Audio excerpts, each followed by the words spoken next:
PAS Aceh.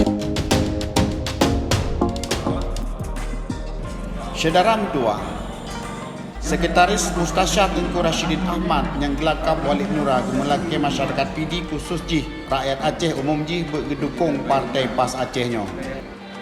Rod MPP selain truk teka Sekretaris Majlis Mustasyar Pusat MPP PAS Aceh Najib truk Wakil Sekretaris Jeneral Tengku Hamdan Budiman dalam pertemuan konsolidasi menghadapi verifikasi faktual KIP Acehnya.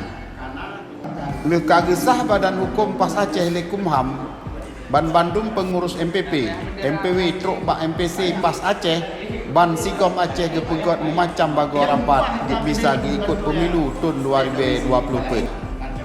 Majlis Pimpinan Wilayah MPW Tan Piziyah Partai Adil Sejahtera Aceh PAS Aceh Kabupaten PD, Ketua Muhammad Alwi, Wakil Ketua Khaidir, Sekretaris Muhammad Fauzan, Wakil Sekretaris Muhammad Saleh, Wakil Sekretaris Cud Hairiah, Bendahara Islahuddin, Wakil Bendahara Rusnayanti, Wakil Bendahara Noviana.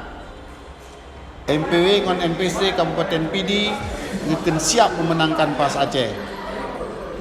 Assalamualaikum warahmatullahi wabarakatuh. Waalaikumsalam warahmatullahi wabarakatuh. Mengharapkan kepada seluruh masyarakat Kabupaten PD untuk mendukung partai yang dibuat oleh para ulama, yang dibimbing oleh para ulama.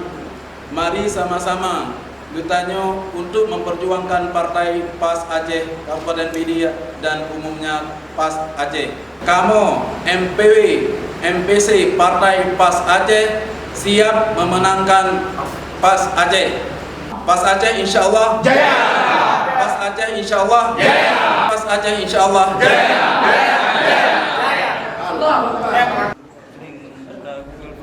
Gepete Li Hamdan Budiman Rotepin Raya PD.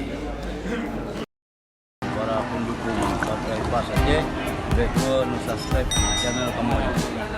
Assalamualaikum warahmatullahi wabarakatuh.